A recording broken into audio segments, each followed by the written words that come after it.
তুমি না তওবা করেছিলে? তুমি না শুধুমাত্র আল্লাহর জন্য সবকিছু ছেড়ে দিয়েছিলে?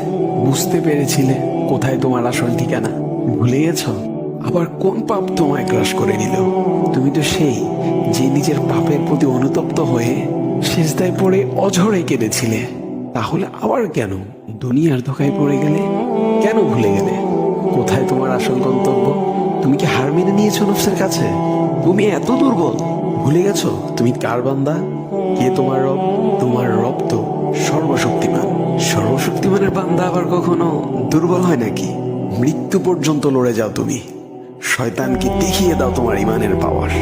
শয়তানের ধোকায় পড়ে অনেক পাপ করে ফেলেছো, তাই নিরাশ হয়ে গেছো তুমি, তাই না? তুমি কি জানো না তোমার রব কতটা মহান? তিনি তো তোমাকে ক্ষমা করার জন্য অপেক্ষা করছেন। তাই ফিরে আসো সেই রবের দুয়ারে, যার দুয়ার কখনো বন্ধ হয় না।